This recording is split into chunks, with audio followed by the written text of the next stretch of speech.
All right, folks, here we are on a Sunday with special guest Alejandra. We asked her to uh, share her experience with the Master Fast recently, and we did it on a Sunday because we're booked for a while, and I wanted people to hear your story so they have maybe a little bit of a better understanding of why we have certain things in the protocol.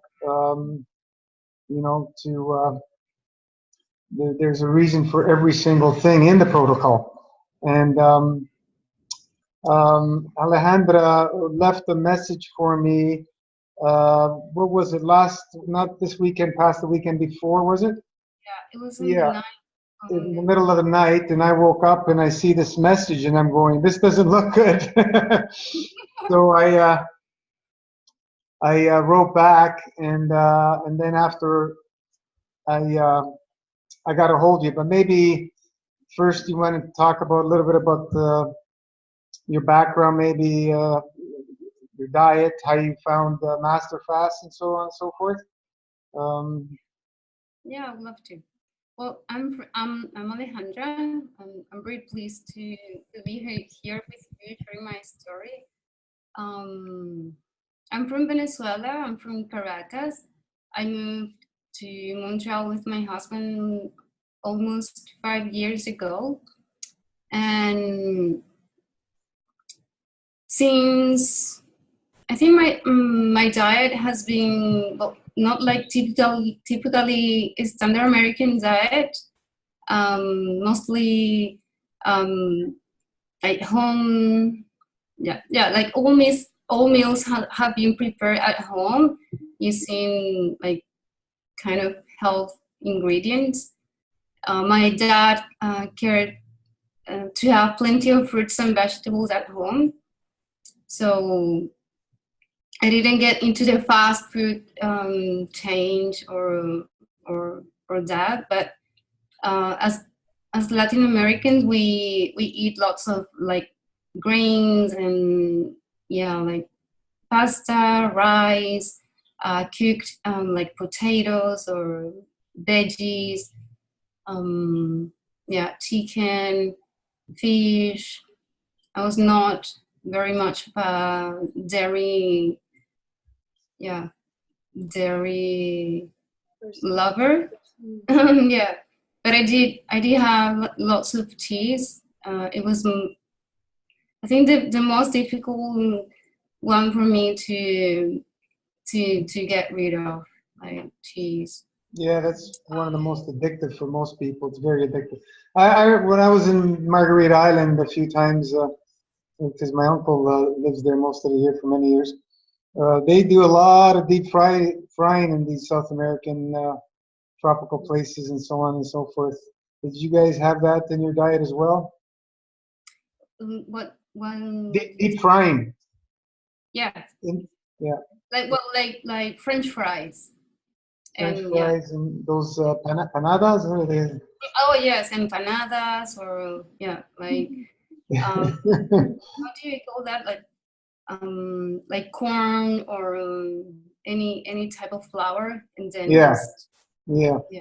yeah. Like I noticed, a lot of people as soon as they hit about 30 years old, they start putting on a lot of weight in those places, and they're just plugging up their lymphatic system. So basically, your typical growing up like most of us, homemade, home style type of cooking and so on and so forth for your region. Mm-hmm. And then you moved to Canada from there. And when did you discover about raw foods? Well, at first, when I was 14, 15, I I started to experience eating disorders. I went into a period of anorexia. I don't know how long it last. And then from anorexia, I went to like bulimia, and I believe since my master fast, I had like episodes of bulimia. Not as many as when I was 14 or 15.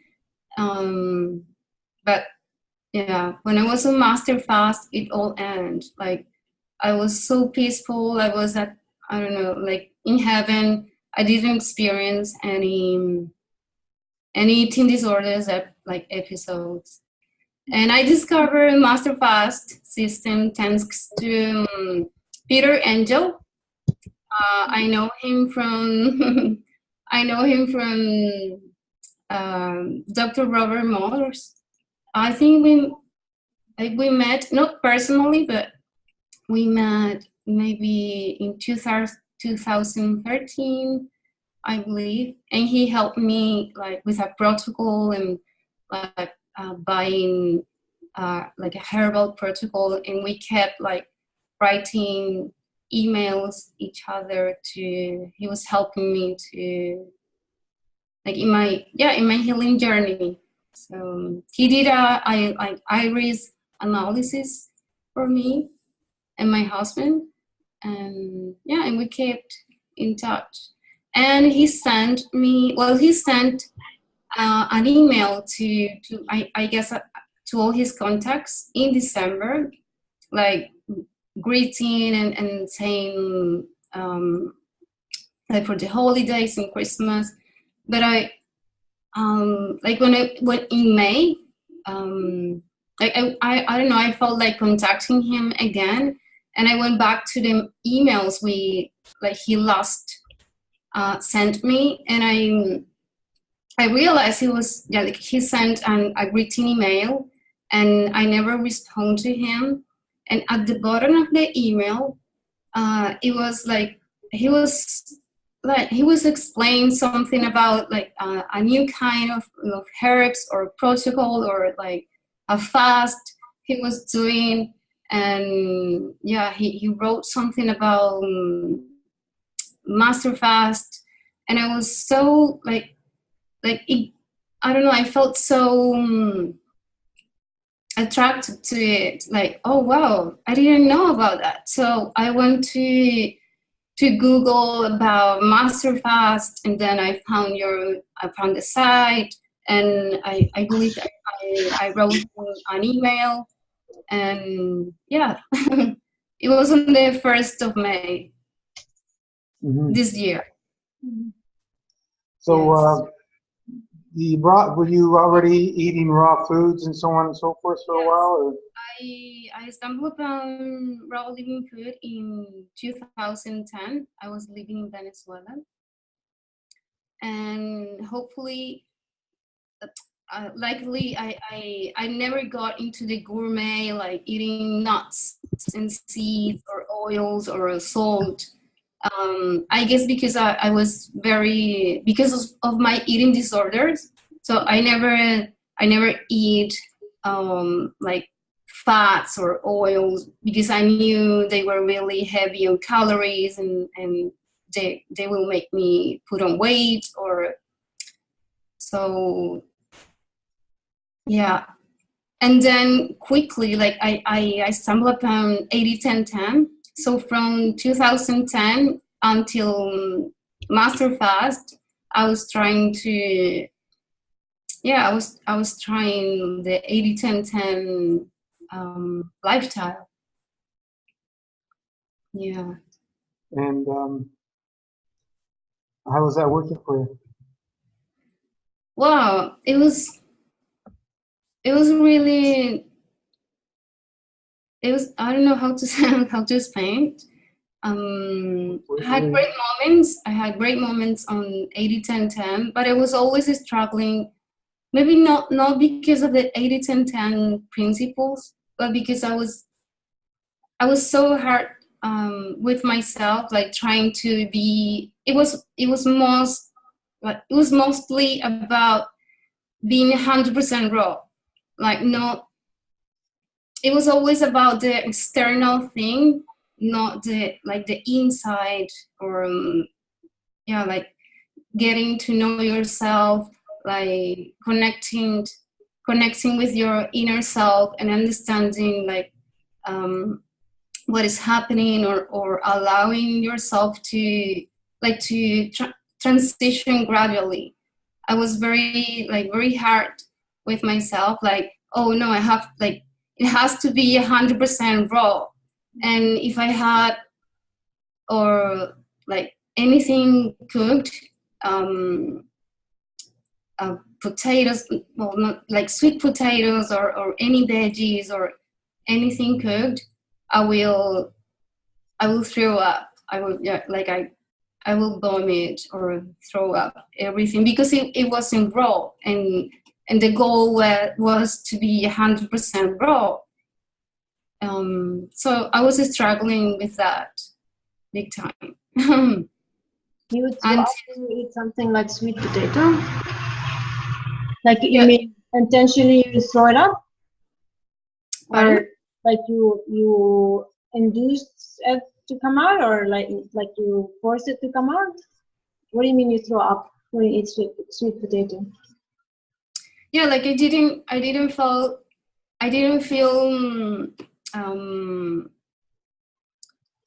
I think I was struggling. I was still struggling with eating disorders, Yeah. and yeah, because it wasn't raw. Yeah. So it's like bulimia. Yes, I did. Okay, induce it. Yeah, to come out. Yeah. Yes. Wow. Yeah. Yeah. You have a twin sister. Does she have similar issues? No. No? No. Is she living in Canada? No, she's living in Venezuela. Okay. Yes. I also have a younger brother. He's 4 years younger, but yeah, they're all my family are in Venezuela. Yeah. And are you the eldest? Yes. Yes, ma'am. Yeah, it's very interesting to hear, you know, how you, I haven't heard anybody go through that on raw food. I mean, I did raw food as well myself, and then I fell off and I ate potatoes and rice. Because, you know, you hear different people talking about promoting it, right? And so you experiment with different things, but of course, to me, nothing feels as good as raw. I'm sure to you too, right? When you eat cooked over and over and over again, it doesn't feel good. Yeah. Like with raw food. Yeah, but that's interesting. Okay. And then you found about the master fast back in May. And then you decided to do it. You were asking, I remember you were asking questions on the board, trying to learn as much as you can. Yes, I'm prior to master fast in February. I did I believe, yeah, 21 day juice cleanse, and then I did, after the 21 days, like a week after, I did a 7-day water fast. So when I was in them, I really experienced, like, I felt released from all the dogmas and yeah, like following others' principles and rules, like what Dr. Graham was was proposing, or other gurus were. Yeah. This was this year? Pardon? This was this year? You did the juice and the water fast? Yeah. Before I stumbled upon master fast. Okay. Yeah, and I found I read one book from Eckhart Tolle. I think it was the Living the Light, Living with Inner Light, something like that. And it was really like what I was living, and it was an amazing experience for me. So I felt prepared to go into master fast. I think that's why I felt so attracted to master fast, because prior to that I was like like released. Like I felt free from all the dogmas and all the raw food principles, and So how did your water fast go? So you did 21 days juice and then 7 days of water fasting. How did that go? It went okay. Well, I have to say, after the water fast, I also went to. I spent 3 days What at happened? the hospital because all of my like I didn't know what was happening with my body. Like I felt, I imagined what it was like. Detox, like all the toxins coming out. yeah, exactly. So I didn't know what was happening with my body. I felt really dizzy, and I couldn't see properly or think properly. And I went to do a blood test, and all my levels of how do you call, like, potassium, magnesium, Minerals, yeah, were really low. And so I was like 3 days at the hospital, like just with IVs. yeah, IV. yeah, and nothing else. Yeah. Okay, so you decided to jump in Master Fast. You got all your stuff ready. Yeah, And I after 3 months reading and going through all the information, yes, I felt. I think I was kind of like the universe just kind of. I wanted to start on the 1st of August, but I had to start before, like the 27th of July, because I didn't feel, I was not feeling well. So Gina told me to just jump in and start with my journey. okay, so maybe you want to explain what you were doing in your Master Fast, and then I'll talk a little bit about the call and what was going on. Yeah. On the first week, I had 2 liters of grape juice, the Welsh brand, and after the first, I was doing like the whole protocol. I was doing daily 12 up to 16 hours dry. I had my tea, I had my plasma pudding. I was using, I think the first day I used maybe 1-2 tablespoons, and like I felt really, I was having gases, and I didn't feel quite well. So I started to have bowel movements on the second day, like releases from the second day, and I had to lower the my like the pudding. I was using maybe just one tablespoon of of the ingredients. And what else? When I did 1 up to 3 enemas daily. For how long? Until when did that change? On the second week. On the second week, I couldn't. I don't know what happened, but I couldn't drink like more juice. I couldn't, like, just the smell of the juice. It will make me feel nauseous and just wanting to throw up. Like I couldn't drink more than a liter, I believe, and maybe less, like maybe 500 millimeters, like 30. 500 to 1 liter, so half a liter to 1 liter. Half a liter to 1 liter. And how did you increase your dry fasting? while you're decreasing your juice? Your dry fasting also decreased, so your daily dry fast, I mean, increased. It was the same. It was the same. Yeah, I was doing 12 to 16, you said? Yeah, 12 up to 16 hours, maybe 18, say 17, Well, 18, a couple of days. No, not usually. And your weekly, you were increasing the weekly, right? I remember. Yes. Yeah, I did 32, 36, 40, 45 weekly drives, and I did, I believe, just one monthly dry of 75 hours. and then you were reducing your enemas as well? Yes, just one per day. Because when I did,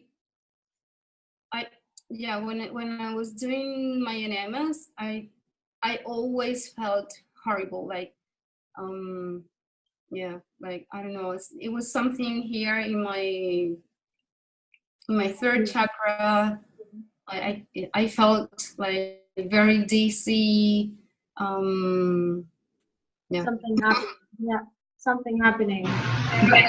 Very heavy on my head. But you were having the enemas every day for the whole period? Yes.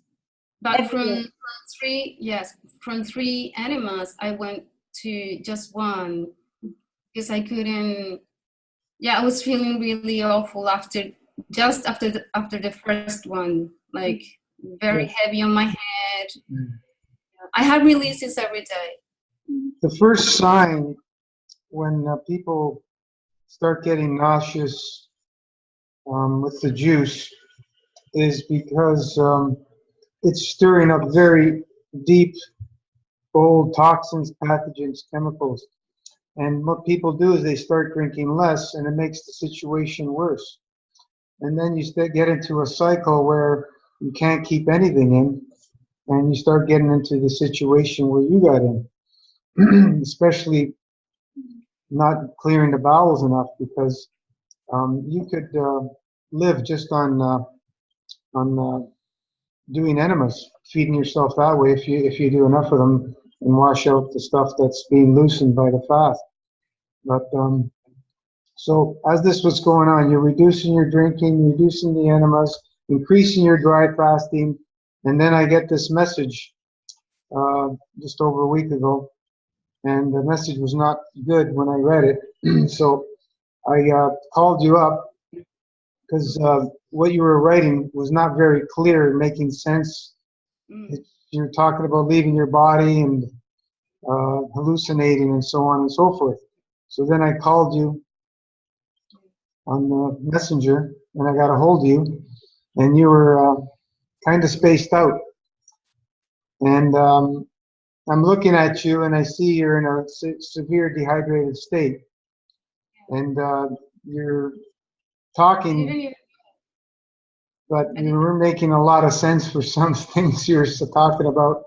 And I was trying to guide you to go to the hospital, and you were refusing. And then I says, well, you got to start doing enemas. And you were kind of reluctant to do any enemas. And we were going back and forth, back and forth. In the middle of all that, I was with my mother, and my mother started having a panic attack as I'm talking to you, trying to guide you to get an enema done or go to the hospital. So I'm trying to handle my mother and talking to you. And you know, it took me about an hour to finally convince you to do an enema.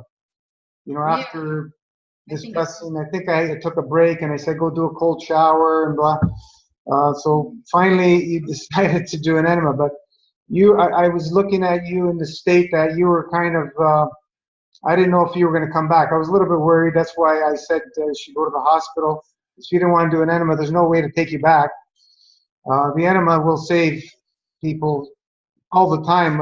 We were discussing yesterday with Michelle on the new protocol we're going to be writing up, which will be just enemas, nothing orally except tinctures if you want, but you can do it all through enemas for 1, 2 weeks, 3 weeks. I was discussing this with Michelle a few weeks ago when I decided to introduce it because I experimented with this years ago, and I've guided a few people when I see they can't keep anything in. The only thing we can do is feed them through the colon, and it'll help them big time. And Michelle was telling me, oh my goodness, she goes, I've used this on animals for years, and I've saved every single one. I've never lost one. When they get the tick bites and they get paralyzed and they can't eat or drink anything. So I've saved them all with enemas. So it's one of the number one tool that I always suggest for any situation, whether it's physical, emotional, whatever. Enema with breath work. It's always the thing. So anyway, we were talking. Like I said, I was worried, because I'm talking to you and you're not making a lot of sense. you were just in a different dimension, kind of. Maybe you want to discuss if you can remember what was going through your mind then. Yeah, I believe on the 49th day, I remember I was trying mango and pineapple for my husband Ivan, and I started to. I believe I did an enema, and after the enema, I didn't felt well as usual. Like very heavy on my head, like I don't know, like yeah, very heavy on my third chakra, and my yeah, and I started to listen like to music on my head, and I was like, am I going crazy? Like how and then I don't know, like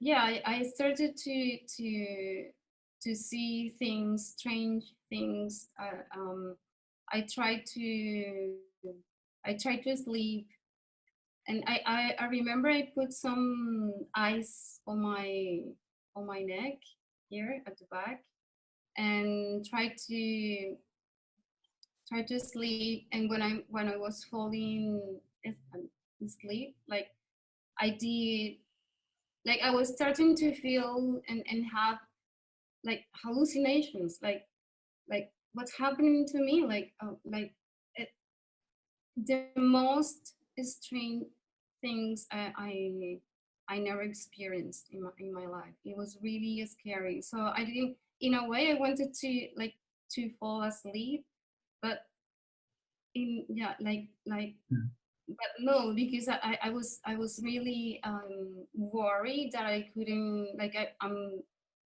I wasn't going to wake up. So I was like kind of duality. Yeah, you mentioned that you were leaving your body. And you were getting scared. Yes, and then I don't know how long it took, but I felt I like my body was in a different layers or dimensions, and oh wow, like I felt crazy. I felt I was living in a loop, and and wow, yeah. I was in another dimension. I was in another dimension. I remember like hitting the walls to just to feel that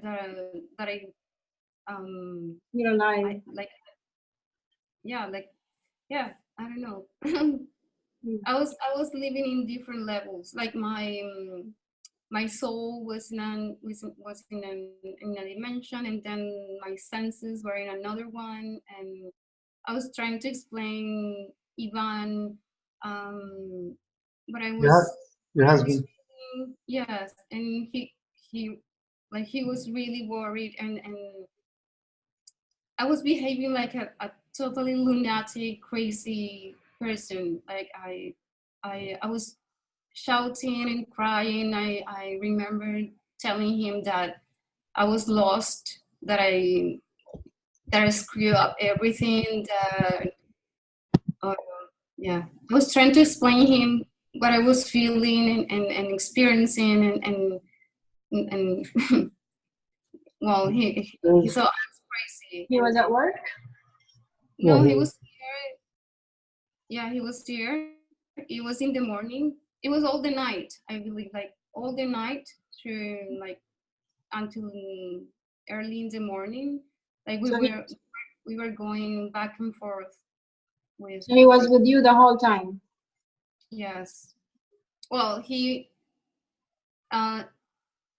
yeah, in the morning I started to feel like I was getting back to normal. So I told him like, no, I'm feeling better, and you can Go to you work. can go to work. No worries. If anything happens, well, I'll call you. And but I didn't really feel like totally well. So yeah. yeah. And then yeah, and then Gino called me, or yeah, and then Yeah, your husband was already at work when I called you. It was early. I can't remember what time it was. Probably 7, 8 o'clock in the morning or something. But yeah. So it was usually interesting.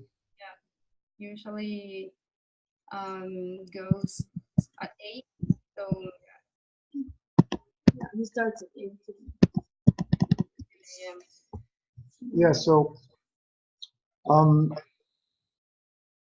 Peter's asking, what did you use for your enemas? Plain water, like filter one from the Yeah. shower. So finally, when I convinced you to do an enema, you started doing enemas, and I said, just keep doing one after another. And then I was tending to my mother, and then I contacted you again. And I wasn't anything. Like, sorry? do you remember? Like I wasn't releasing because I was holding. I was very emotional. Yeah. I was holding. I don't Yeah, know. I says, what are you holding on to? You don't want to let it go. You're very, very tense, and then you had a burst to release some emotions and stuff. And you seemed, I saw you that you kind of came back once you started doing that and started, doing the enemas. But I still suggested go to the hospital. And yeah, but I said keep doing the enemas, because that's I already know that's the road that's going to bring you back and it's going to save you. Because if you go to the hospital before you've done the enemas, you'd be in a very, very dangerous situation, in my opinion, because you're entering the most dangerous place on the planet to be in is a hospital, in my opinion. I could be wrong, but we've seen things happen in those places, and it's not a good place to be in when you're breaking a long fast, because they I don't didn't want to understand. go. Ivan was the one who like, no, we have to go, and he brought me to the hospital. Yeah, when I said suggested for you to do the enema, I suggested put some baking soda to start helping cool things off, because you're in such a dehydrated state, and the acid side's becoming much stronger than it needs to be in the body, and it throws everything out of balance. So we need to just help cool things off and start regulating. So I remember you said you did maybe 3 or 4 enemas before you went to the hospital. I think I did 3. Okay. Yeah. Yes, yeah. But I remember, I think on the last one, I was kind of getting sleep. Like I couldn't. Yeah, like my I couldn't even speak. Like you remember, I couldn't. Yeah, like I couldn't speak properly. Like my mind was totally lost. Yeah, Like, we're glad you're still around. But yeah, me too. there was Well, the hospital it at was the a pretty hospital. scary situation that you put yourself in. And then this is, I'm really putting this out there because of the importance of enemas. Enemas save lives. Enemas save lives.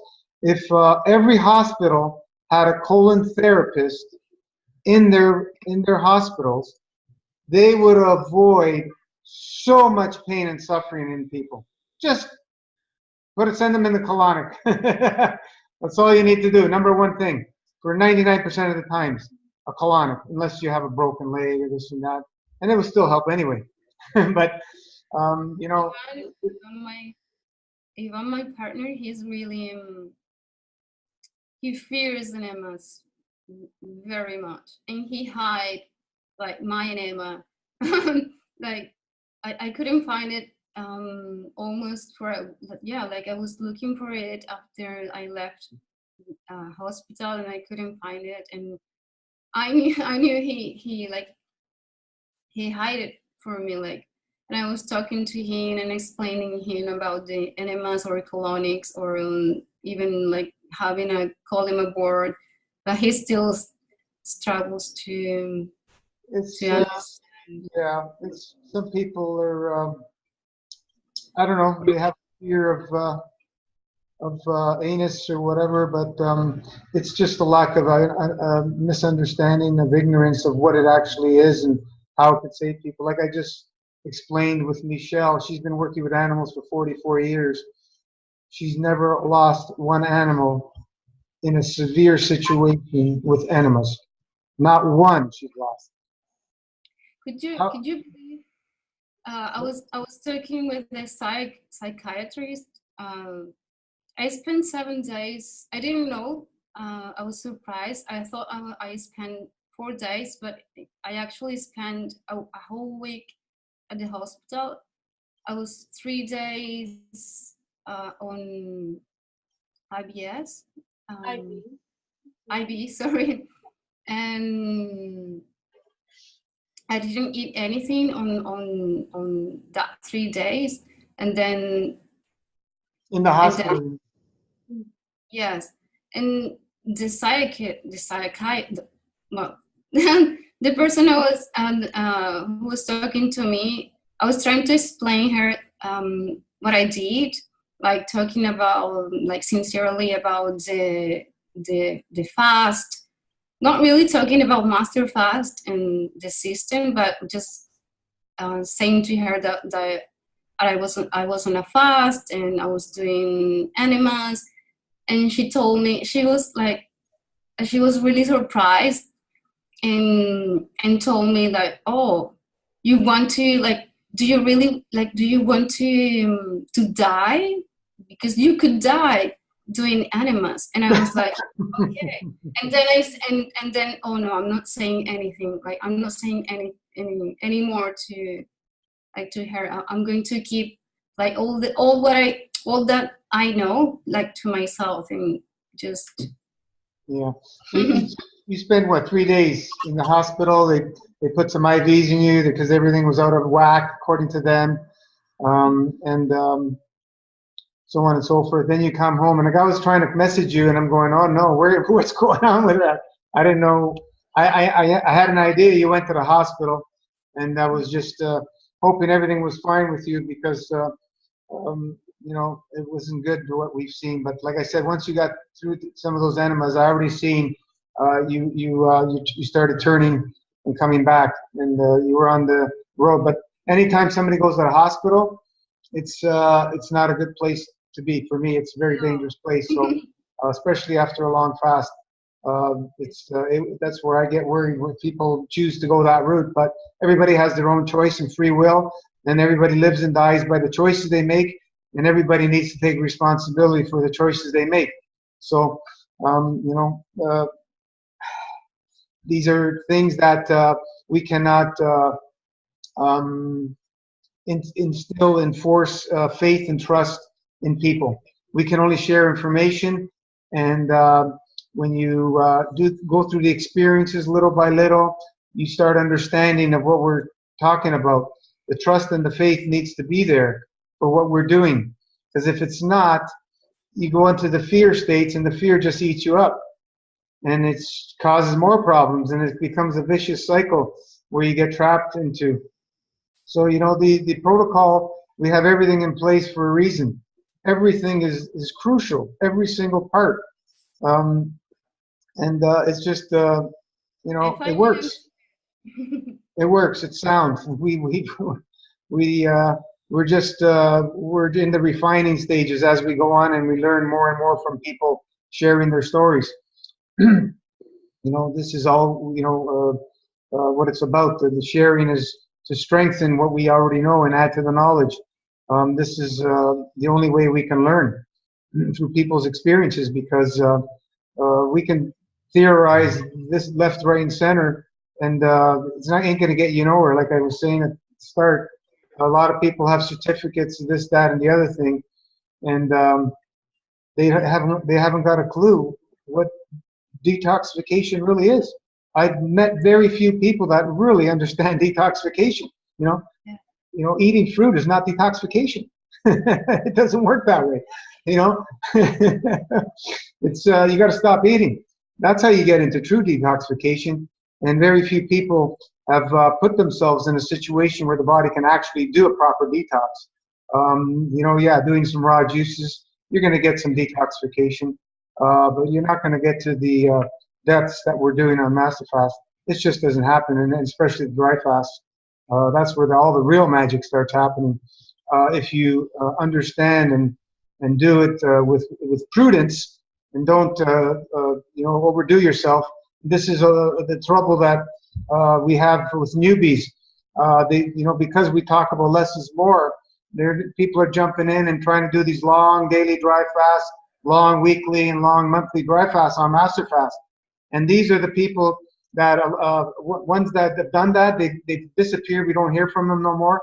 And some of them got themselves in trouble, and I've had to help them out. And most of them didn't do enough enemas, didn't drink enough. Same story. They dried themselves up, putting them in a situation similar to yours. But you kind of went on a pretty pretty extreme situation that you put yourself in. And I'm really we're all really glad that you're safe and sound now. And you know, I hope you've learned and understand all these things that we experience on these fasts. It's all the body is doing is bringing up all your weaknesses to the surface to be healed. And how does it do that? Once it brings them to the surface, we have to release them. And as we're releasing them, you know, it may not be fun sometimes. You know, dizziness, this, that, the other pains, whatever, tough to breathe. We need to allow it to be released, and that's where the healing comes through. It comes through the pain and suffering as the release starts happening. And the releases could be in many shapes or forms, emotional, physical, whatever. But you know, once you go through a few of them, you start building more and more of the trust. Oh, okay, it's another healing reactions. Okay, let me use some tools. Let me get through it. But you know, some people, they when they're into these healing reactions, they forget everything. And this is where the support page is crucial. Okay, let me ask some questions, because sometimes your mind just goes blank. It's happened to me in the past, you know, because I've done this all on my own. I didn't have anywhere to go, so I just, you know, internalize it. And what do we do? Okay, what happens? Let me just ride it through, and let me do this, that, and the other thing, and I pull through them, and then do another one and another one. Oh, this is what's happening. Okay, now I understand. And then as you continue to experience healing reactions, oh, this is how the body heals. Okay. Let me sit back. I'm in severe pain. My heart's skipping beats, but it's okay. I understand. The body knows what it's doing.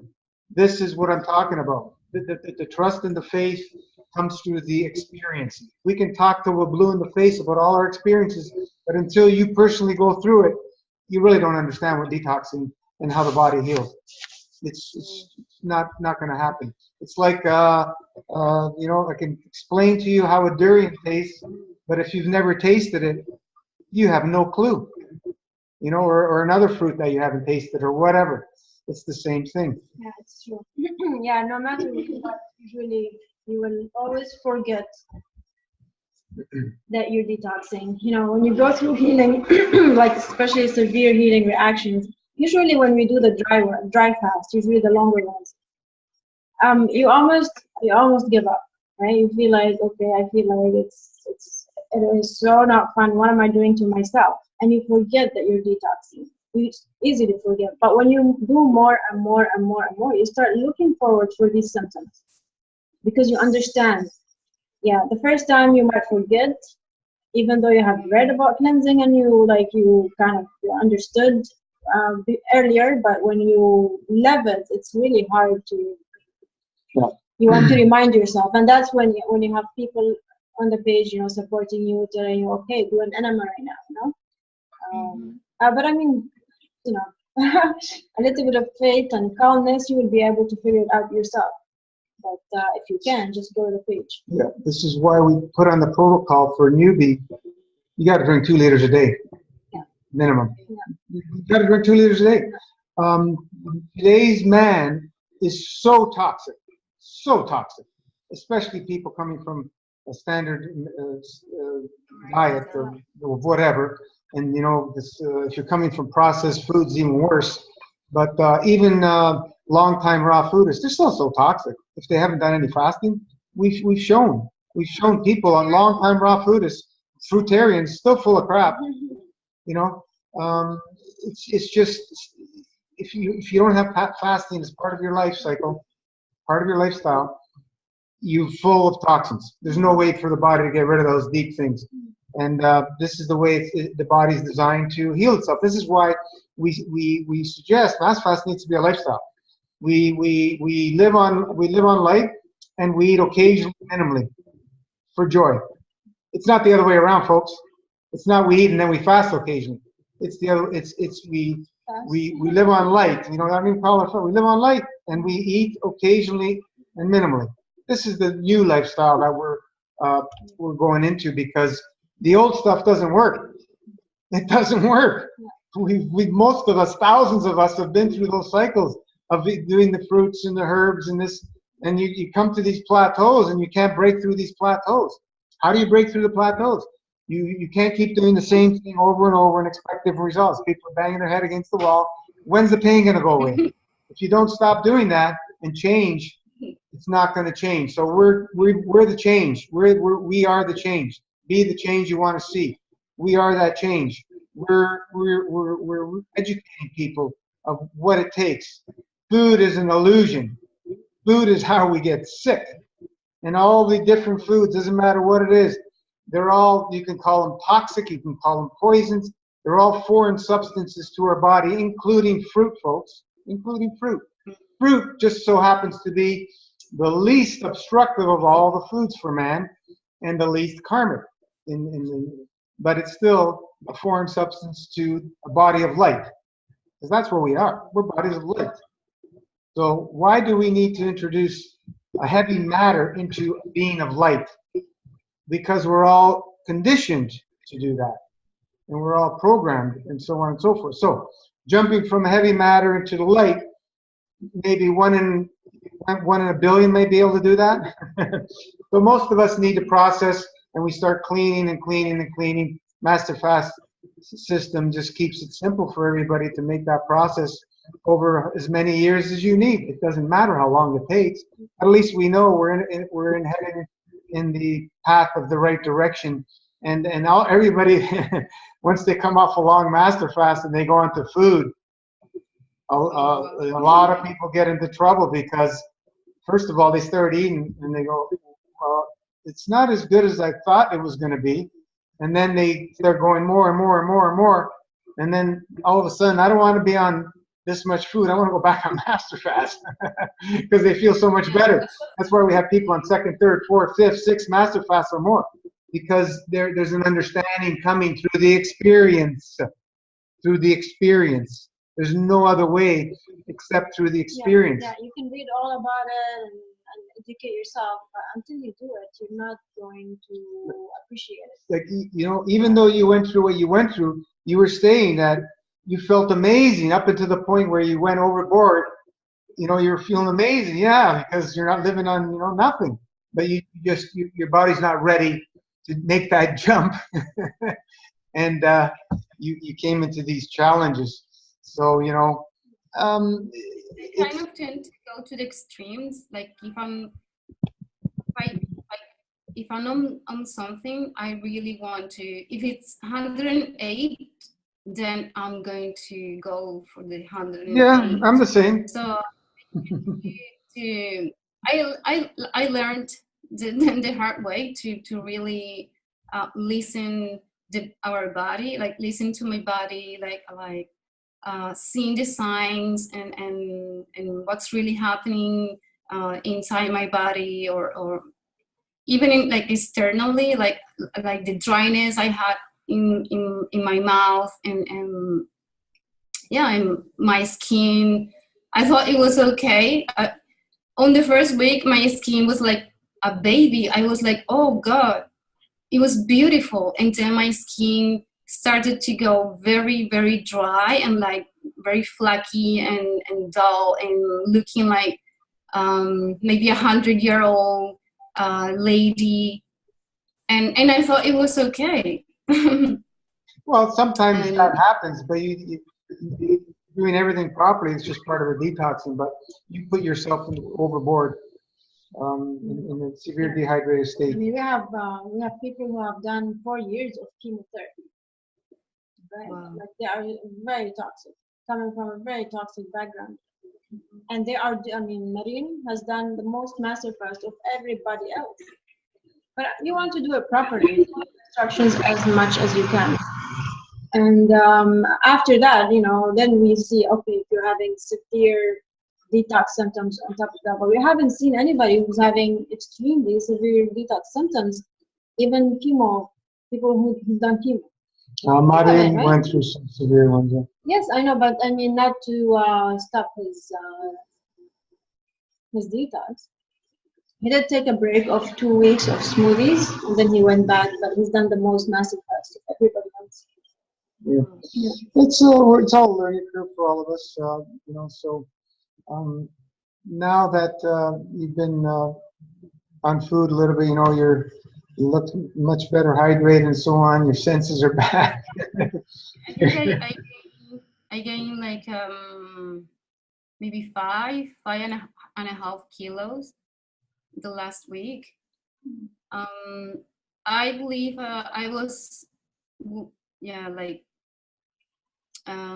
my weight was 32 kilos, 35. I don't really know because I didn't see like the papers, or they didn't talk to me, like the doctors didn't really approach to me and told me about my weight or my levels or whatever. What's your height?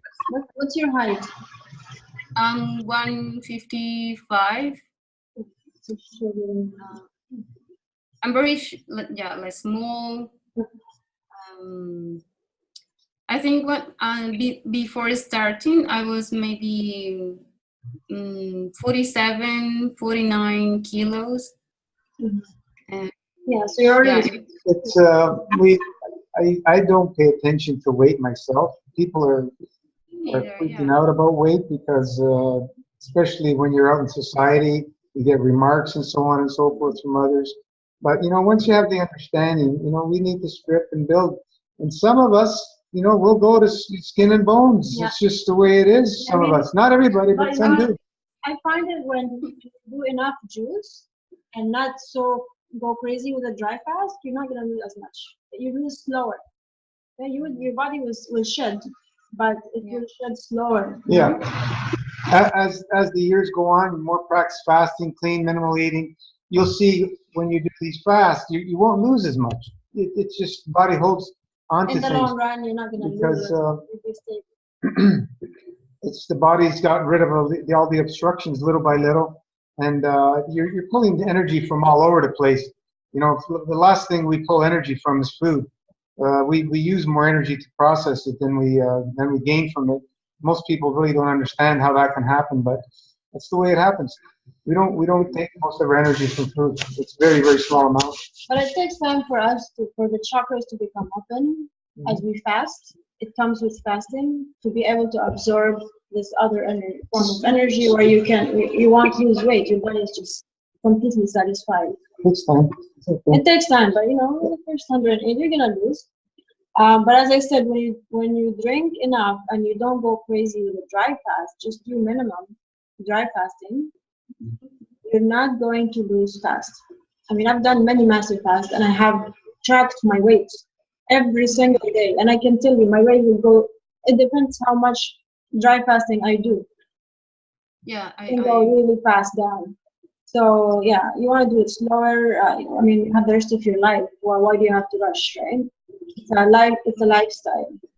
So you're not gonna go back to eating every day. I don't lose a lot of weight even on long dry fast anymore. I lose 10 pounds of water weight and then I stabilize no matter how long I go. So it's just a process that the body needs to go through that change. It's a lot of emotion. The belief system, the faith is also part of what will keep your weight on. Yes. Once you understand that. Yeah, you can stress yourself out if you don't have faith. If you feel like you're really dying or whatever, you're gonna be more stressed. It's more stress on the body. Yeah, you start getting that bull crap mind coming. Oh, if I don't eat nothing, I'm gonna keep losing weight, and that's what your reality will become. I stopped doing exercises because I believe I was going to lose more weight. No. So even though I have the energy to go running and go to maybe do weights or that would help any kind of exercise. That would help open your chakras. You'll be able to receive more energy. If you read on our protocol, movement is crucial, especially on dry fast. Everybody else is telling the opposite, right? We're saying no, move. Everybody in the so-called alternative health, you got to rest, you got to rest, you got to rest for healing. No. We've broken through that paradigm. As soon as man broke the 4-minute mile, they thought it was impossible. We are the ones saying that you can heal and you can exercise at the same time. Get rid of those old belief systems. They will only put you in a cube. Everything's possible. We had Salome, a professional tennis player. She did 108 days, working out 5-6 days a week, 5-6 hours a day. She even did a tournament on the Master Fast.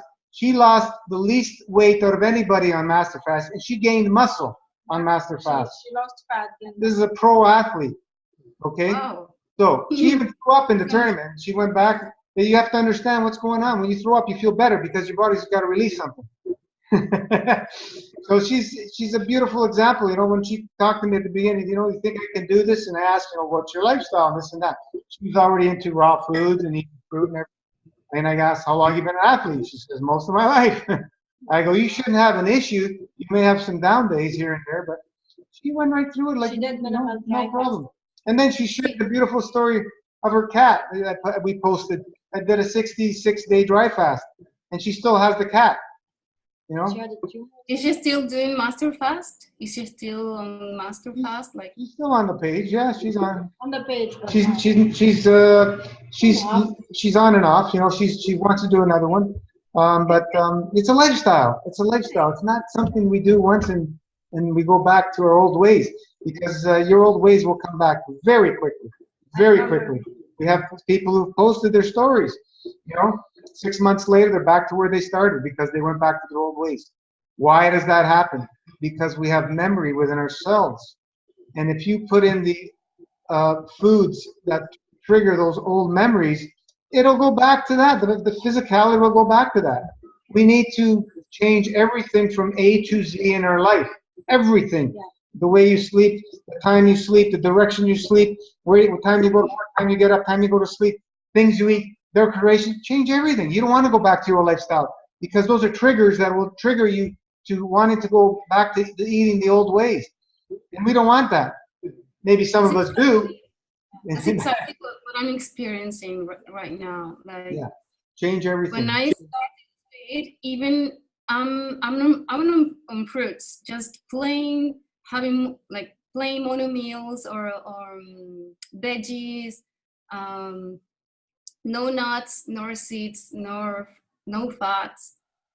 But still, like I feel I'm eating as if I was never in a fast, like just eating and eating, having two up to 3 meals, or not properly like a third meal, but like snacking on fruits. Yeah, and it all come back, the all emotional and mental, yeah, all the issues come back. It's a learning process for everybody, and this is where the many options are great. Where you're into the fast, you're into eating, you're into the fast, you're into eating. So you're doing a lot of fasting and breaking the fast cycles. So you train yourself over and over and over and over. 99.99% of the people will not be able to train themselves with one fast. As they say, everybody can fast, but it takes a wise man to break a fast. And how do you gain that wisdom? Through experience. I don't care how many books you read. Everybody goes into breaking the fast. First few days, a week's okay, and then they just want to eat everything. We all been through this. And it's okay, but this is the learning experience. So fast and break the fast. This is why, what do we teach? You got to keep your dry fasting schedule, your daily, your weekly, your monthly, and your season change. These are your resets. We can't go back to 6-7 days a week eating. 1 to 6 days max, 1 to 2 meals a day. That's all you need to eat. 1 meal a week. 1 day a week. You can do that. But everybody's at a different stage. For myself now, 4 days a week maximum. And the season changes. I do much less eating. So and I'm always looking to expand and go less and less days with food. This is the way we do it. I've been doing this for years. And that's what I love. Really love about Master Fast, because you feel you have a structure. You have yeah, exactly. Simple. You feel safe. Like you practice your daily tries, your weekly, your monthly, and you feel like, I don't know, like it's very simple, isn't it? Yeah, it is. Simple. It is. You go back to food, and it's a complex lifestyle. Again, yeah. You appreciate the simplicity. The simplicity in everything in life is the beauty. Is beautiful, It's like, when you don't have money, you appreciate money. When like when you're poor, you appreciate money more than when you're rich. You have everything, then there's not much appreciation. If you're eating all the time, you're not appreciating food as much as when you're fasting and then eating, Yeah. Sandy has a question. I'm very interested in doing a 2-week period of enemas and nothing by mouth. I'm on day 44 of the second round 108. Can the enema trial be done during the 108? Is that totally against protocol? No, you could do it, Sandy. But like I haven't written it out yet, but I highly recommend if people do this protocol, have a colema board. And if they don't, a lot of enema bags, filling and dumping, probably like 5, 6, 7 of them. Maybe split it up to twice a day. You really need to do a lot of washing. So you may want to try that out, see how it goes, and keep us listen and keep us posted of what's happening. Sure, you can do it. Why not? This is why we're going to be. I'm going to be writing it out, but just be careful and understand. And then change the liquids that we're using. The juice. You can be doing the juice. You can be doing the tea. You can be doing grasses. As enemas. Baking soda. If you have the runs, if you have any burning to cool off. These are the things that we like to use, and they work well. So yeah, it could be done in the massive fast, of course. It's all part. Everything that we have can all be interchanged and intertwined and used as you feel with wisdom and prudence, and everything will go well. Like I said, enema will save lives. It will save lives. It has saved lives. I was not surprised when Michelle said I never ever lost an animal with this protocol when they were in trouble. Never in 44 years that she's been working with animals. Mm. And that's why we have an animal protocol, masterclass protocol, because of Michelle's wisdom and us discussing the different things of my experience and her experience with animals. I already was talking to people, put your animal on a master fast. You know, but we never had a protocol written out, and Michelle helped with that because of her experience with animals. I have little experience with animals. I've fasted dogs and stuff, but there was no master fast when I had my dogs. But they turn around very quick, animals, and there's no emotion involved. So what's it called, placebo stuff, and that won't work with animals. It's beautiful. You see results very, very quick. You know, she's even got a bird. What's it called? The bird. She's putting even the bird on a master fast with the juice and the plasma pudding. The plasma pudding's doing magic on animals. Magic. Yeah, they smell better. Yeah, you got to watch yesterday's interview. You guys can watch it, but it's just awesome what's happening with the Master Fast Pet Protocol. Wait till people start catching on to this with their pets. We won't need to be going to vets anymore.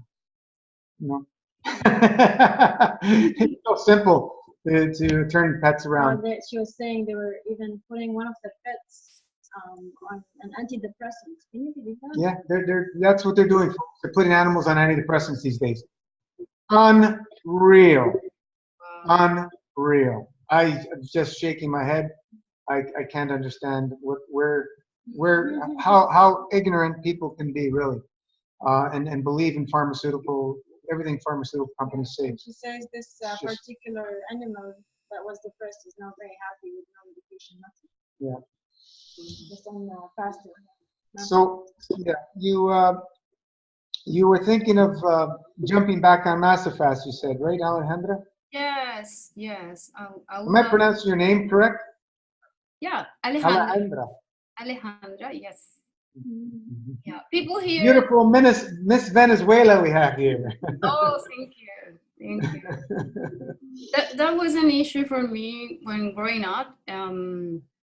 I work in a TV channel, and I was with in that TV channel where all the misses and all the like Miss Universe and Miss World. So I was surrounded by beautiful, amazing ladies, and I felt like the ugly, you know. You're not ugly. It was hard. Thank you. Environment, right? Super professional environment. Like it's about the look. It's about all the material stuff. Yeah, but thank you. The beauty is in the eyes, where we see the soul.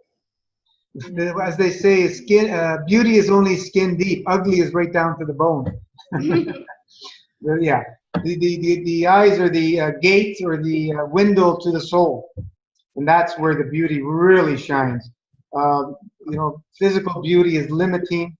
I made a little write up on that. I don't remember what I wrote, but it's limiting. You can't go much with physical beauty. With the soul, the beauty of the soul is everlasting and infinite. It took me time to really understand that, but thank you. So yeah, okay. You discussed you want to go back on Masterfast. Yeah, we'll let you know how.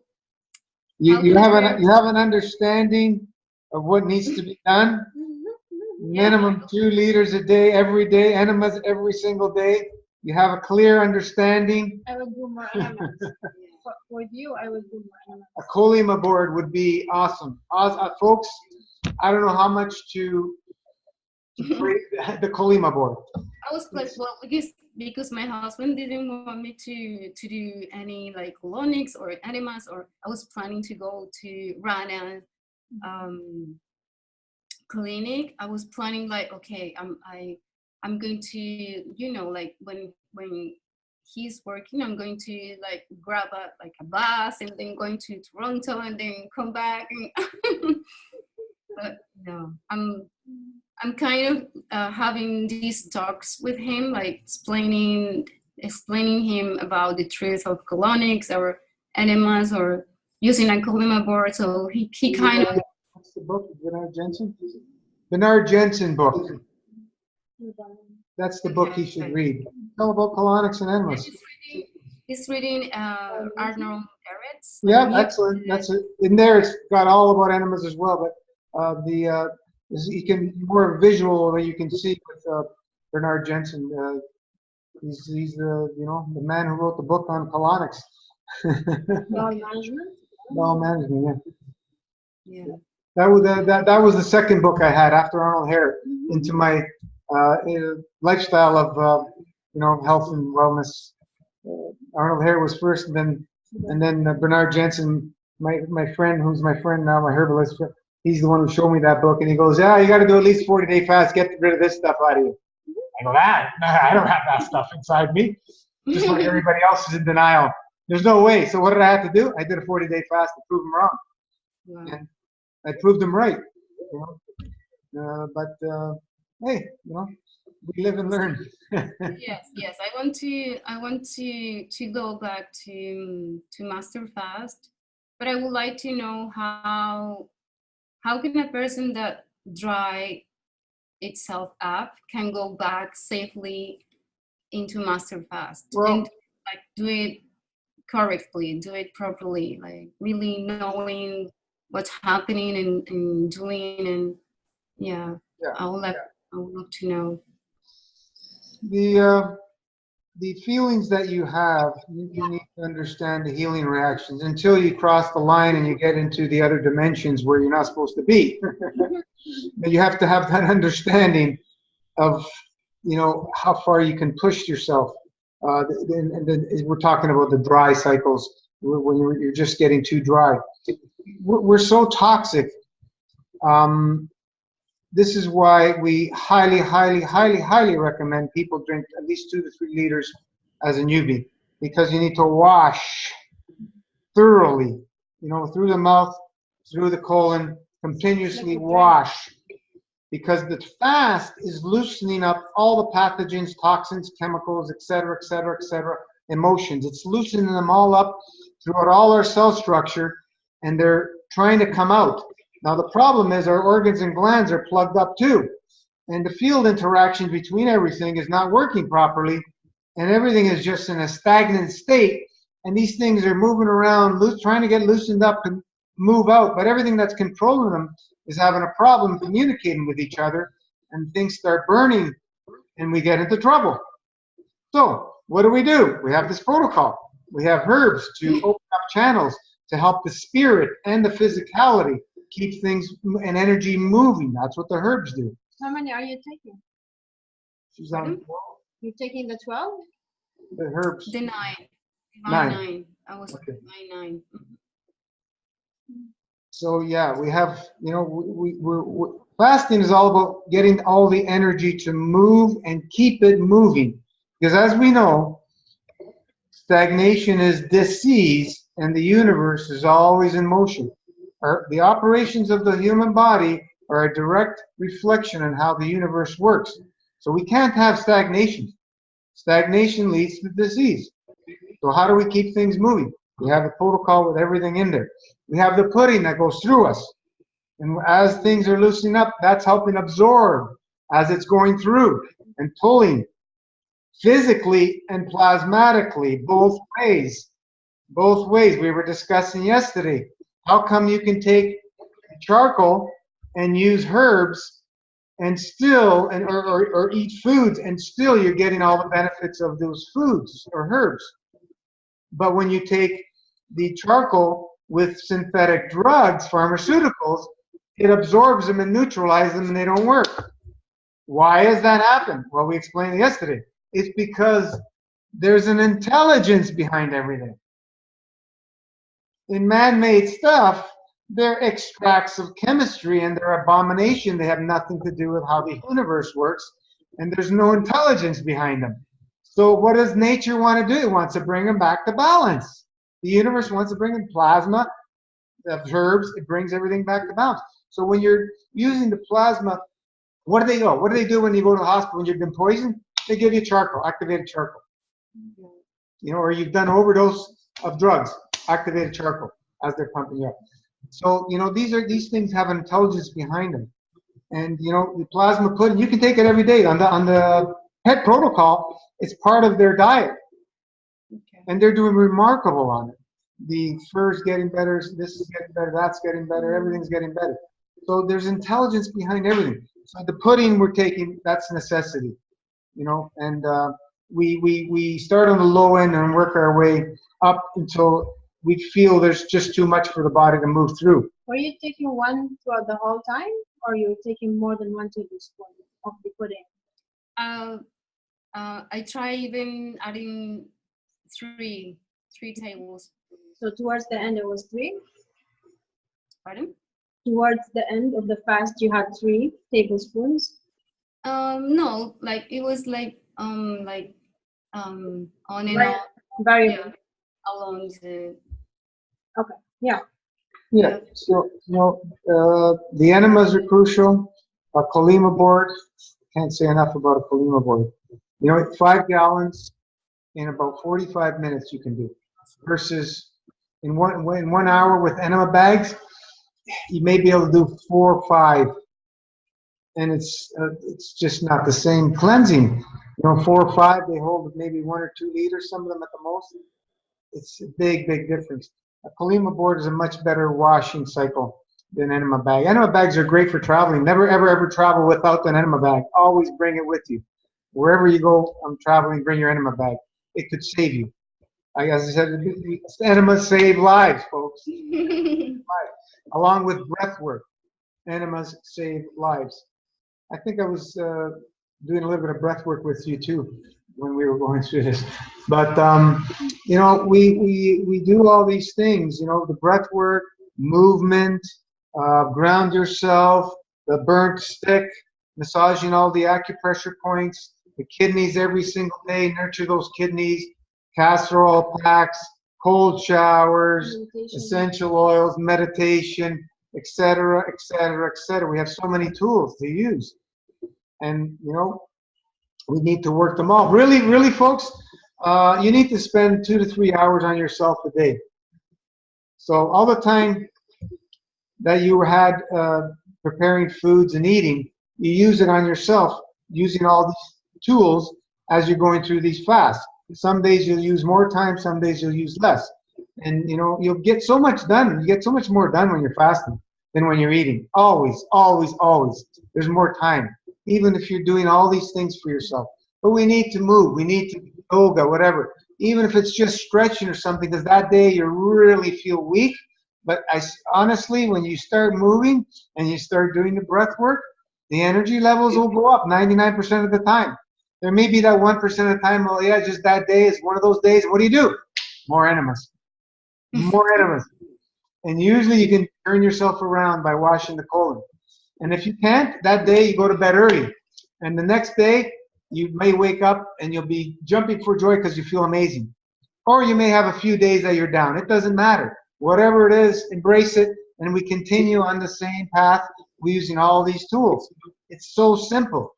And you know, the sipping, if you're sipping the juice, you know, throughout your wet cycle, you're just sipping it. You'll be able to drink 2 liters. I've drank 3 liters a few days when I was doing 108 days. Just some days you're going to want more and just have more. But I want to try like sipping like on my juice, and instead of having like 500 like half liter at a time, like just like small sips of juice. Yeah, you have yourself 2 liters measured. Yeah, have yourself 2 liters measured for each day, and you know, you got to get through those. You know, even if you have to do a little bit of forcing, you don't want to force too much, but a little bit of forcing. And if you come to the point where the juice becomes too sickly sweet, it becomes nauseating, you got to do more enemas. And if you can't get over that hump, I would suggest you break the fast. Okay. Because that is part of the healing reaction. Mm-hmm. And you can also do something like green juices to slow down the detox. Yeah. If you're feeling really sick and whatever, then move towards green juice for a bit to ground yourself and to stop cool off the detoxification. And then when you feel more energetic, go back on Yeah, you can do that. You can do green juices for a few days. Some people, there's very few people that we had to actually put on green juice because they just couldn't handle it. But if you need to do it, you do it, and just continue. If you want to continue on the fast, you will continue with your fast, like the master fast. Yeah, do green juices for like a couple days, 3 days, see how it feel. And if you're okay, then you can go back on the grape juice. Yeah, But fast. yeah, you continue with everything. It slows it way down with the green juices. Greens, they're wonderful. Greens are wonderful, but they just don't have that cleaning power of the grape. They just don't, or the other juices that we use. And sometimes if you switch from grape juice, you can go to watermelon juice or pomegranate juice. Maybe that can help with the nausea, because each juice has its own characteristics, its own field strength, and it acts differently, slightly. Yeah. Also, did you say that maybe you're drinking it fast? Yeah, I think so. Like, yeah, I don't want to do that. Drinking, maybe half a liter or a liter in a short time period, maybe less than an hour, and then that's what I felt like. So yeah, the body doesn't like that. The body doesn't like that. It's too much in such a short time. Mouthfuls every several minutes. Your drinking window is long, so you can spread it out. It's long. Why put it in 1 hour? Open up your drinking window. Don't close it too much. Start on 12 to 14 hours every day, and then every week you do 24 hours. And then, but then at the end of the month, we want to do a 3-day. We want to shoot for 3 days. Yeah. So. And that's where we get the good squeeze, but then we rehydrate for the rest of the month, and we're doing the small. Do as short dry fast as possible for you. The shortest dry fasting. Do the shortest dry fasting, but follow the protocol, right? So the shortest would be 12 hours a day, 24 hours a week, and then 72 hours a month. So I wouldn't go crazy with like every week, because it's a lot actually to do every week 48 hours, for example, for somebody who just started. There's a lot of dry fasting groups out there, and they're doing all this, that, and the other thing, and they're not getting results that we're getting. And you have to ask why. Once you have the understanding of what we're doing, you'll see the difference, big difference. Why? It's any fasting is good, and it's helpful, but why we're getting into such deep levels is we're giving the digestive system a very, very long vacation from digestion. And we have all the tools. And we have all the tools to really clean that GI tract and get that lymph moving. This is the key. Let me give you the scenario.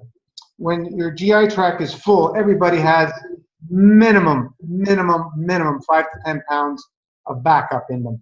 Minimum. Okay, if you're overweight, a lot more. So if you jump in and dry fast, even these long ones, all that focus on the dry is there in that cesspool. Yeah. When you clear that out, where's the focus? On the whole body. That's the difference that people don't have an understanding.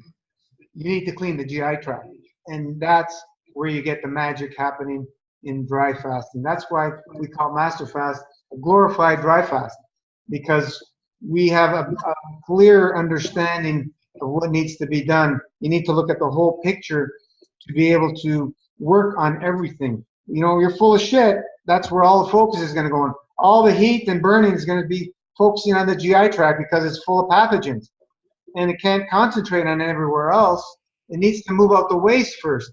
In dry fasting, even if you do it regularly, but you're eating, whatever, it's not a great tool for cleansing the bowels. You need much more than that. And this is where we shine. Look at the people of what they're releasing in their bowels and how much filtering we have on Master Fast. I have not seen anywhere the amount of waste and filtering that people are getting on other different protocols that they're doing out there. And I've been at this a long time. We see more filtering than anybody I've ever seen. We cracked the code, so to say. Master Fast cracked the code on kidney filtration. We have an understanding how to get kidneys to filter. Some will take longer than others, and it's okay. It's okay. But we know what to do. You know what to do. It's a process. It's a magic process, not a magic pill. So be as gentle on yourself as possible when you do this next one. Now, how do you see yourself? By gentle, I mean like with the dry fasting, do the minimum, make workout, move your body. Do again, make it gentle, right? If it's light yoga, and then see if you can go like a little bit further, listening to your body, go further. If you're not ready, don't do it, you know. But move your body. Do the minimum of you know, pushing. You don't want to push, right? Be gentle on yourself. And what's your plan for after? So how long are you planning to do? Anyways, with the master fast, 108. You want to do? I don't really know. You don't know.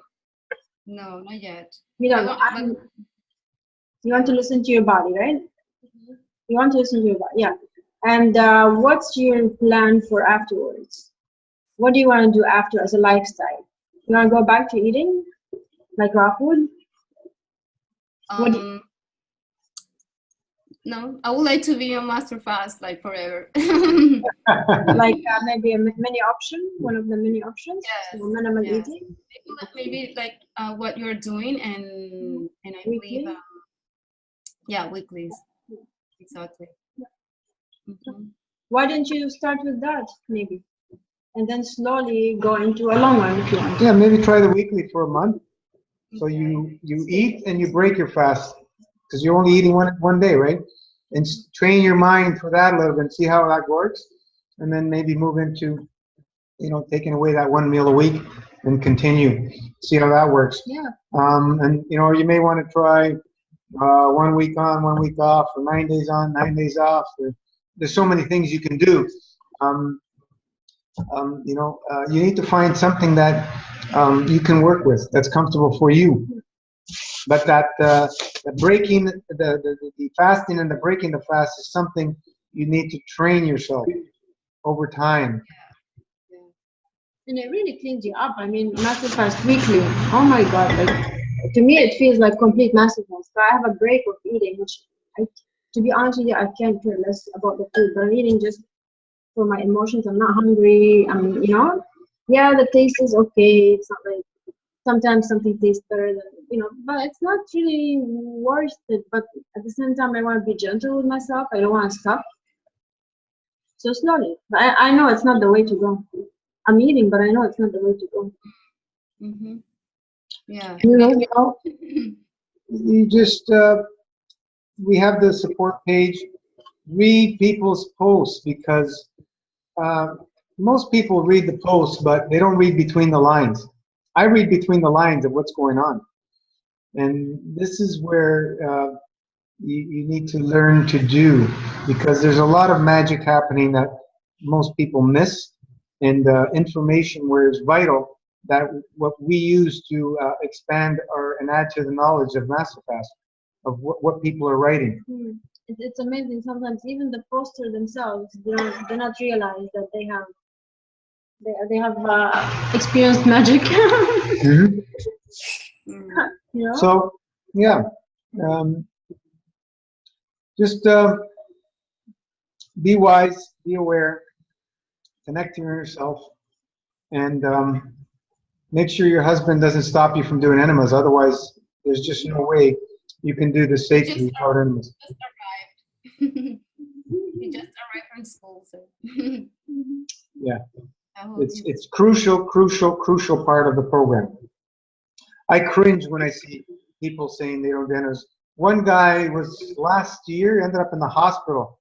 He told somebody that he was doing enemas, and he wasn't. He wasn't doing any enemas, and he got plugged up, backed up big time.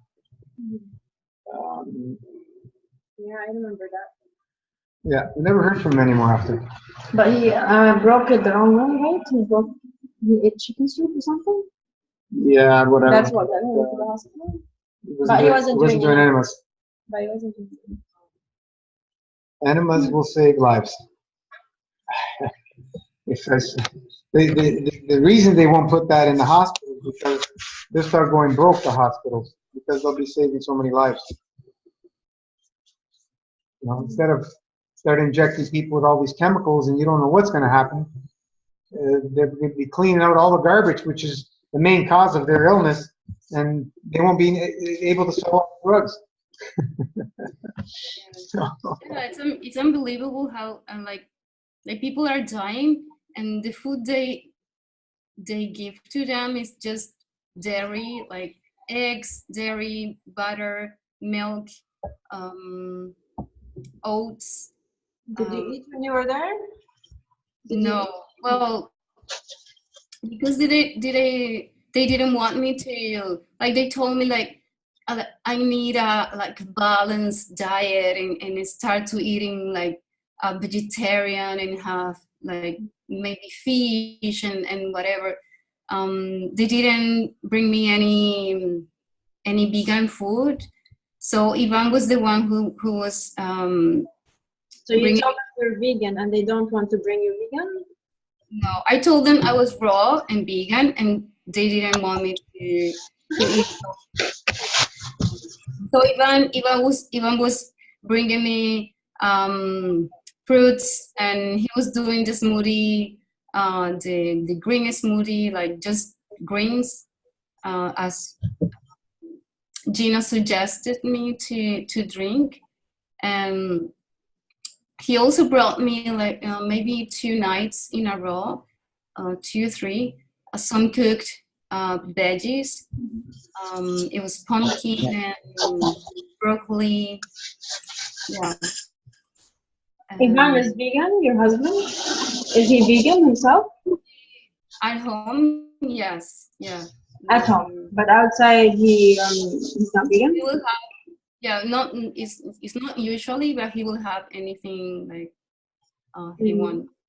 Yeah, but at home he really, and even at work he really eats very healthy, like all day fruits, and then at night he will have a really healthy, not like kind of mucusless, not so not vegan meal.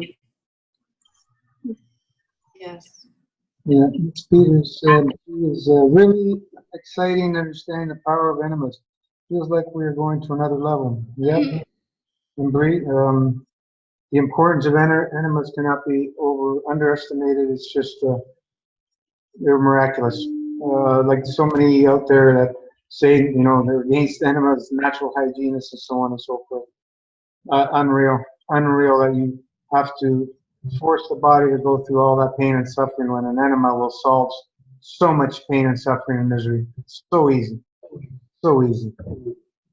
It's crazy. So people are blocked in their way of thinking. You know, natural hygienists, they're very, very limited, very viewing window. You know, in their make-believe world of nature, which is, you know, is ruled under the universal laws and principles. You know, if you try and work in nature, you're going to limit yourself. We have the stars to work with. Yeah, well, nature, we're working with the stars. Nature is a speck in all the galaxies and all the universes. So, you know, this is where we forget about looking at matter. Let's look at fields. Matter is just the effects, and it'll keep you in third dimension, heavy state. Some people like it, and it's yeah, we're all here to experience it, and that's okay.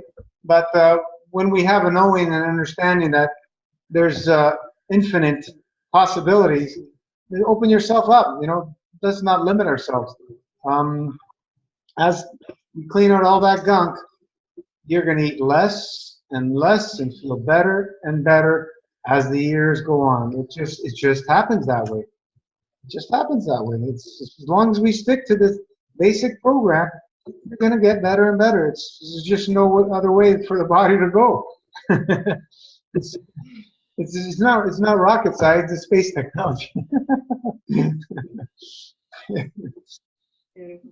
We live in the light of, you know, plasma love flowing. Plasma's always flowing. Always flowing. We just tap in, and the way we are able to receive is by giving. I've explained this before. the way we open up the plasma to allow us to receive that love is by giving. Giving meaning not only monetary, sharing your experience, you know, helping other people, etc., etc. This is your giving to allow your own plasma to open up, and it allows you to receive. So, you know, as we continue to do that, it just gets expanded and stronger and stronger. And I've talked about the actual master fast. Everything that's created in matter or not in matter, it starts with a thought to intent and emotion. Master fast is its own entity, its own field strength, and as more and more people are doing it and sharing their experiences, that entity becomes stronger and stronger. And as more people do it and join us, their experience becomes better and stronger, and so it just multiplies and multiplies and multiplies, and we vanish into the light. To me, it's really amazing to see how many people are on the Master Fast group now. It's been almost 5 months since I stumbled upon Master Fast, and it has even, I think, more than double the members that were when I joined. Yeah, it was I believe it was less than 10,000, and now it's like 20,000. I don't know how many. Like, if you look at the food groups, they grow way faster and they're way bigger. All the food groups. You know, raw food Asia is like 100,000 people. Yeah, you can see and watch all like the people on YouTube, like how many followers they have, like the people doing vegan recipes, and it's amazing. Like, oh god. Oh, yeah. Yeah, it's because everybody's Food is famous. is addicted to food. Fasting, you have a very limited, you know, out of 7 billion people, we have 20,000 members. It's a few people of us, and out of those 20,000 members, under 5%. It's usually 2 to 3% are the doers. So it's a speck of people who are interested in living on less, and it's okay. We're here for whoever wants to, you know, move into that type of lifestyle. Eating, everybody's doing. Eating is overrated. Yeah. I feel better when I don't eat. Me too. Yeah, but we need to do it wisely and prudently, so the body doesn't have a shock. You know, 108 days is how do I put it? It's extreme in the eyes of everybody else who do not have an understanding, but because of what we're doing and all the things we have in the protocol, it's very sound and very safe and very effective. The issue comes from people that when they break the fast is where they have the problems. It's not the fast. Not the fast. Very few people go through severe healing reactions. There are some that have been through severe healing reactions, and that's just because they're so toxic, and that's okay. You know, that's the experience. But they'll get through it if they, you know, follow the suggestions and the tools and lots of enemas. They all get through it. They all get through it every time. You know, some of us will have to leave and go into leave our bodies. That's part of the process too. You can't save everybody. Not everybody wants to be saved, and not everybody's soul needs that experience to be saved. Time for them to go, and that's okay. You know, death is all part of the cycle. Physical death. So you were on both sides for those hours, and you had a little bit of that experience. I don't want to go back there. Really, it was the scariest experience of my whole life. Like, I don't want to. Yeah. Well, maybe not for now. Yeah, we want to keep you around for a while. And, yeah. You know, admire your beauty so you can help other people. Thank you. Thank you. So I'm sure a lot of people will benefit from you sharing this story, and that's the reason why I decided let's do this as soon as possible. So you know, because so many people have got themselves in trouble and they don't need to be. Just follow the protocol. Follow the protocol. You know, don't need to be a hero. You know, if you've been fasting for years and you've done this and that a little bit, yeah, you'll be able to push more than the average person. But you know, we're so toxic, and just the level of toxicity is.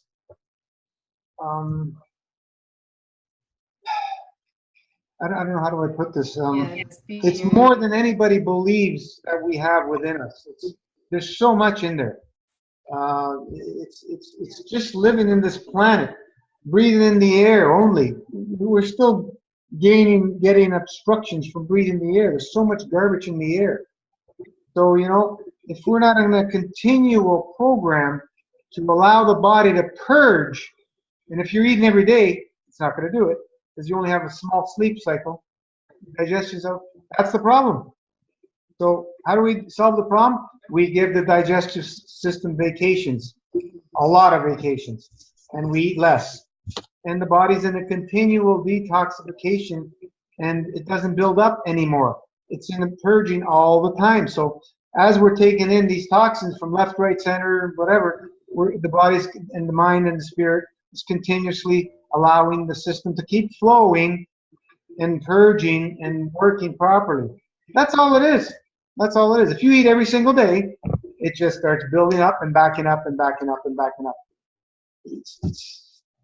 Food is overrated, big time. Big time. Just think about shutting down the food industry. It's probably the biggest industry on the planet is food industry, by far, because everybody believes they have to eat. It's probably food and drugs is probably right behind her.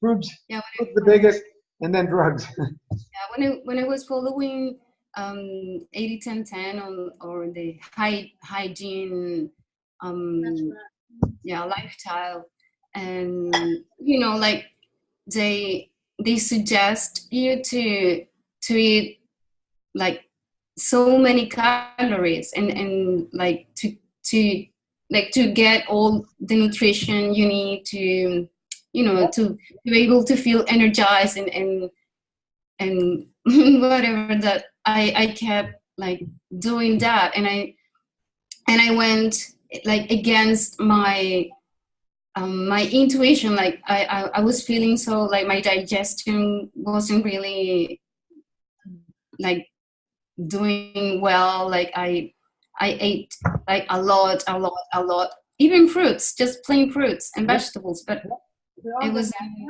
I've been through it. It's ludicrous. I tried to, you know, eating so many bananas, and I couldn't do. I don't know how these people are doing this, all this fruit. I couldn't do it. I just couldn't do it. And I'm Italian, and I was a huge eater. I couldn't do it. I couldn't physically do it. And I go, this is ludicrous. It's insanity. And but I would say overeating food is better than overeating rice or potatoes or, of course, all the animal products.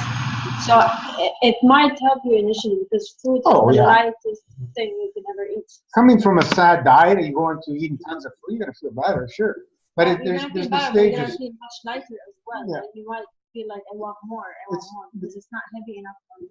So it's best to do it slowly rather than jumping from sad diet to fruitarian, for example. It's too much. You're gonna go crazy. The key was written by Arnold Ehret. V = P, take away O. He was way ahead of his time. Way ahead. He understood. He understood energy. Yeah, but to transition, it's best to do it slowly. Not just jump into fruitarian. Do it slowly, like go to mucus raw and cooked, for example, and then go to raw, and then go to. I don't believe in transition. Jump on masterclass. Forget about transition. Sure, you can jump. You know, V = P, take away O. Vitality = power, take away obstruction. It's all about the obstructions. And when we eat, if we eat the foods with the least obstructions, you know, and we fast regularly, we don't build up obstructions. And that's the key. Remove the obstructions, vitality goes up. The body's not using the power to remove the obstructions so the vitality goes down. When there's no obstructions, the power is all yours. The vitality goes up because it doesn't have to work to remove those obstructions. Because the body's continuously trying to remove foreign obstructions that we call food, even fruit. It's continuously, I'll repeat that again, trying to remove foreign obstructions that we call food. Yes, that's fine, but like you want to do it slowly. You gotta do it slowly. Now you gotta do 108 days, amazing. But then when you start eating again, you don't want to go to standard diets. You go to clean diet. Push. After you break the fast properly, you go to a clean diet, and that it's okay to have your vegetables as well. And then if you want to go further, go further. Why? Like? Well, I believe. Then you're gonna go nuts. Most people will not be fruitarian. Most people will not continue fasting for the rest of their lives. People are addicted to food. And we're talking to a few people who are interested in excelling and shooting their vitality way up and opening up themselves to their spirit, soul, a clearer path. And, you know, this is what we're talking about. Living less is more lifestyle. That's what we're talking about. For the other people, they do whatever they like. Less is more, definitely. That's exactly it. But if you have to start with a little bit more at the beginning, start, because the fruits and vegetables are much lighter than meat. I'm sorry, but it's not going to fill them up. Who's talking about meat? And I'm talking about standard diet. After 180 master fast, you're not going to be able to eat as much as you used to. You'll be forcing yourself to eat that much. And it's easy to go back to your old habits, but unless you make it's very easy to go back to your old habits unless you make fasting part of your lifestyle, master fast part of your lifestyle. It's very easy to follow. Yeah. I mean, everybody has pretty much, you know. So unless you make it a lifestyle, have a program for yourself, and say, okay, this is how long I'm fasting in each week, and this is my routine, and this is how long I'm eating, and that's it.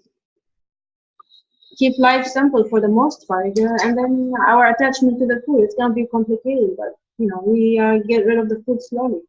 It's only complicated if you believe it. So I would love to be vegetarian, but I can't be vegetarian right now. That's okay. What do you? I mean, who's gonna become vegetarian from a standard diet? Nobody. There's people have done it. It's very few, but no, it could happen. Everything's possible. Don't never put limits. We're just using our prudence and wisdom to move people through slowly, and you know, they can go a little faster, a little slower if they want. It's up to them. Everybody can do whatever they like.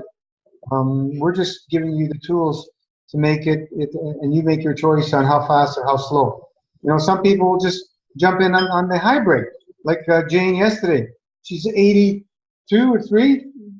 She had miraculous things happening in 4 or 5 months on a hybrid, on the Master Fast hybrid. Listen to her interview from yesterday. So, you know, her fingers, her fingers were all arthritic, they're all straightening out.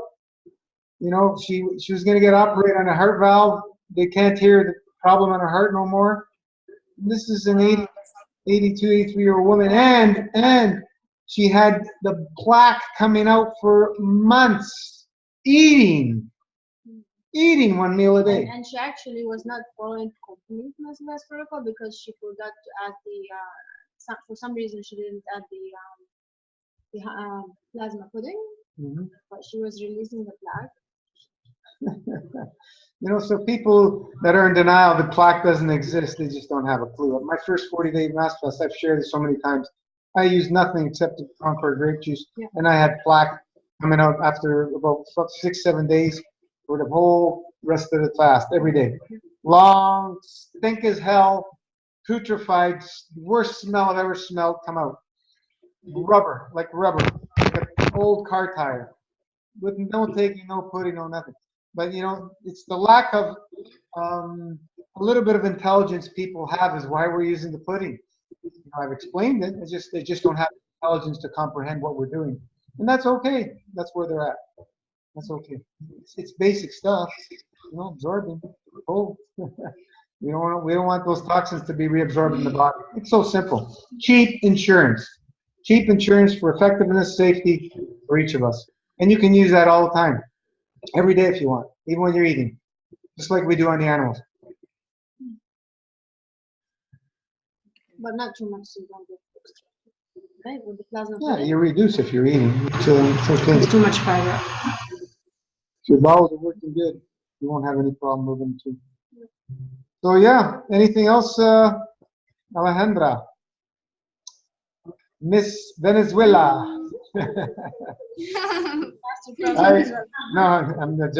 I'm so glad, you're glowing and you're shining again, and I seen you that day. I'm going in my head, oh my God. I kept my cool because I have to. I have you and I have my mother, and I'm dealing with two people, so I'm going, what am I doing here?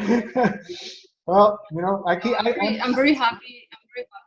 I've learned to keep my cool, no matter what happens. I've been in and out of hospitals with my dad in Toronto and in Venezuela twice. My dad almost died there 2 times. It was quite a ride. When you don't know the language, you don't know hardly anybody, and you're going in these hospitals. And the hospitals there are quite a bit different than what we're used to here. So it was amazing. My dad, he allowed me to learn a lot from his experience. A lot I learned through his experience. And it was awesome.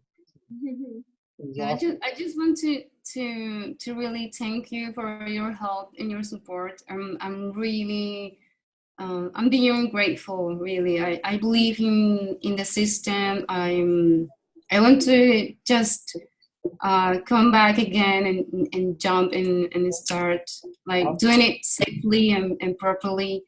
Yeah. We got all the tools.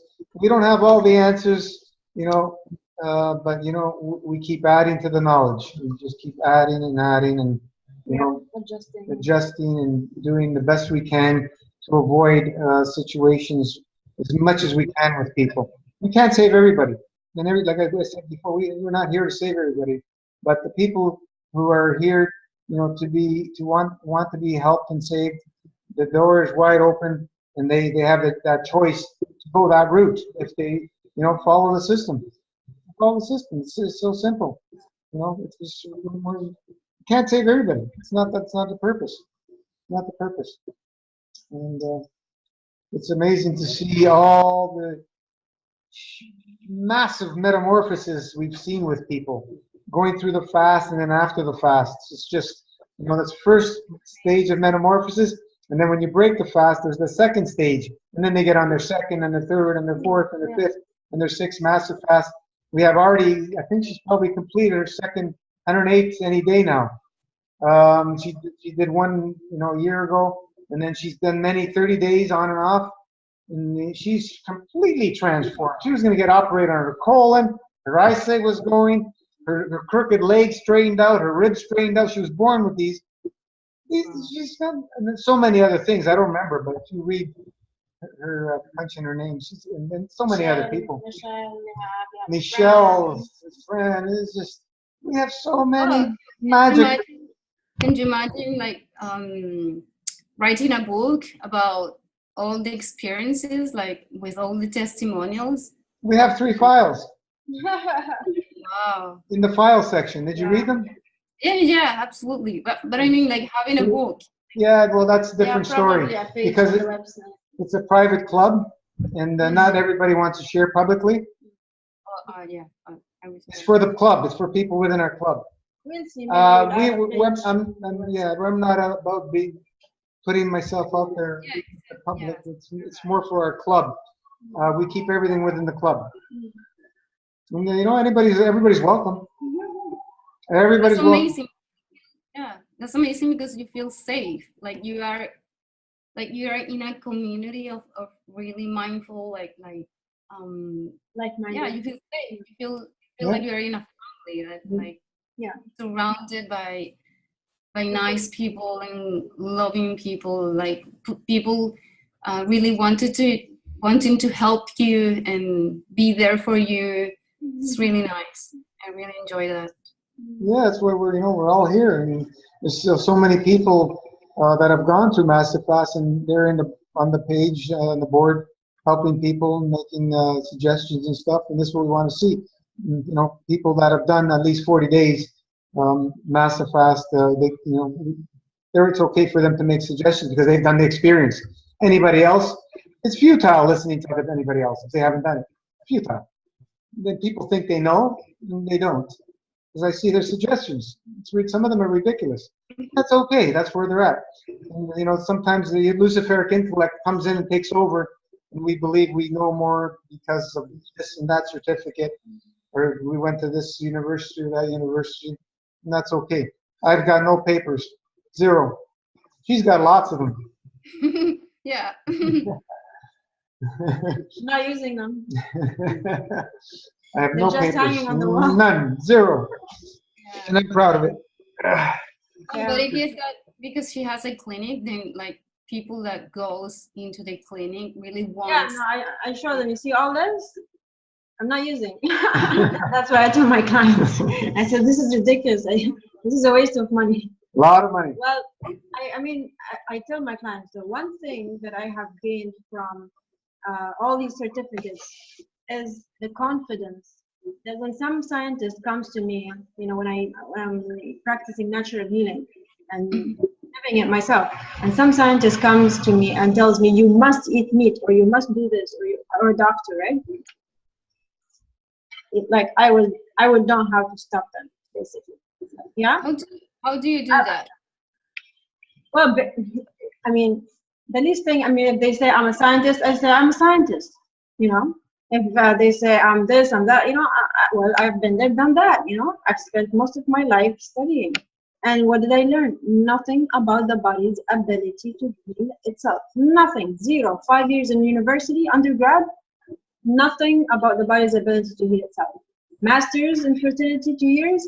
Nothing about the body's ability to heal itself. Working in fertility clinics, nothing about that.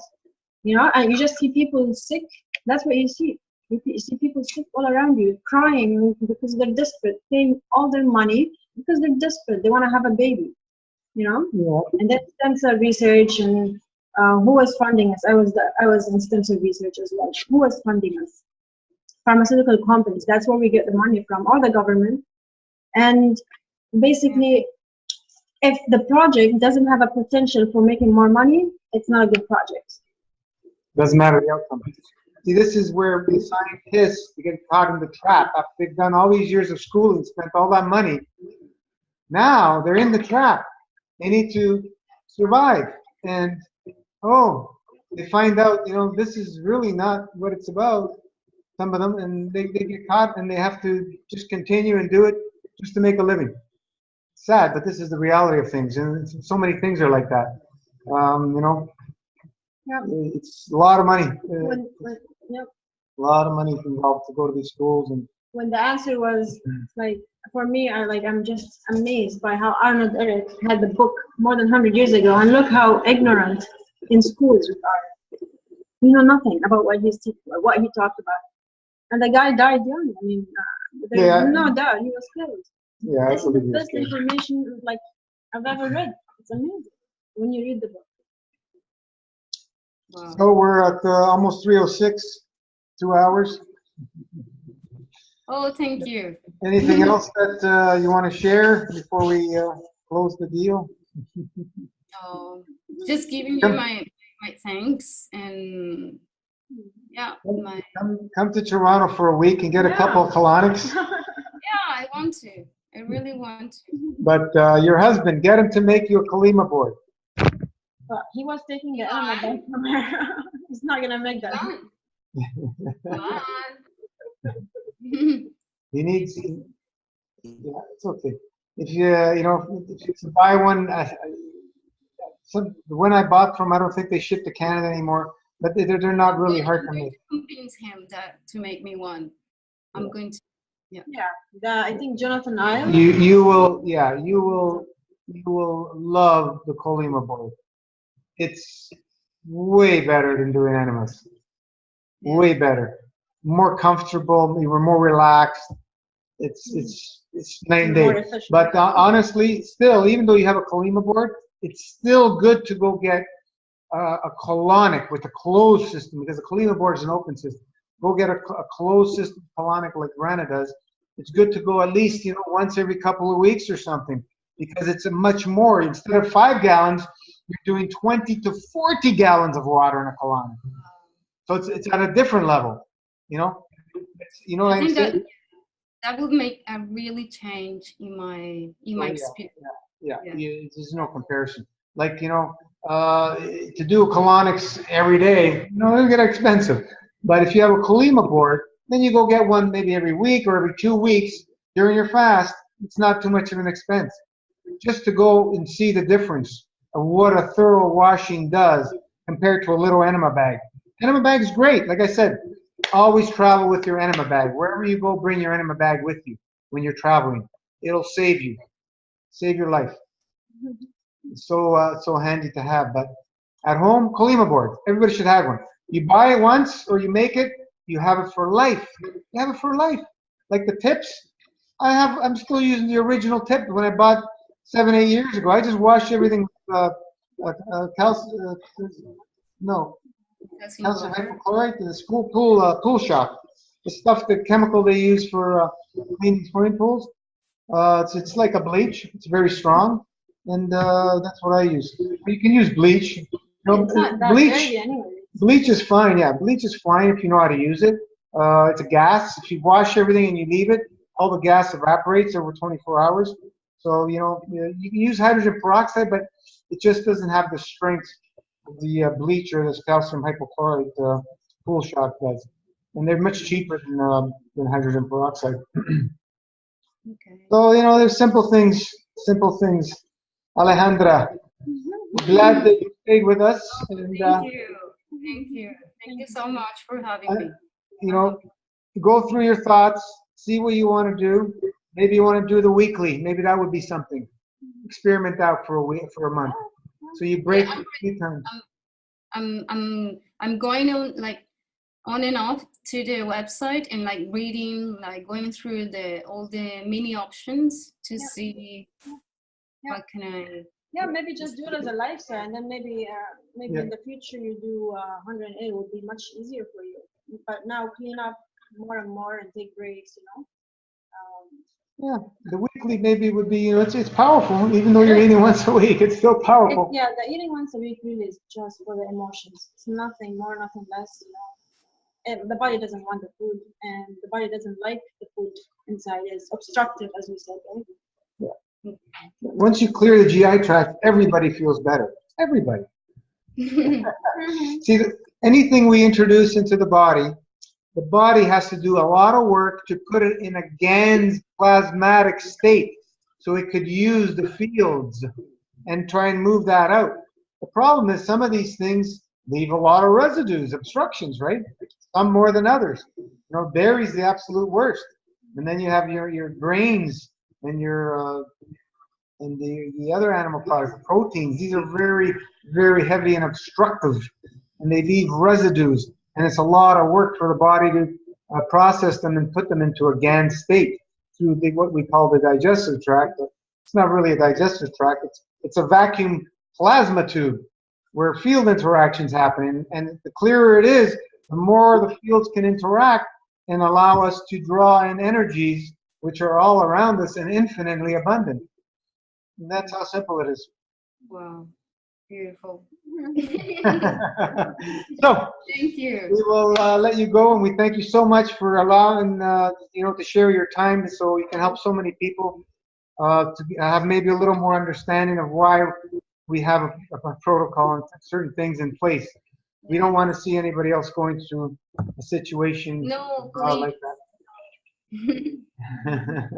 Thank you. All right, so thank you so much again. And we will sign off. Everybody have a beautiful day, evening, wherever you are. And enjoy life. We'll see everybody on the board and on Wednesdays or next Zoom. Ciao, ciao. Ciao.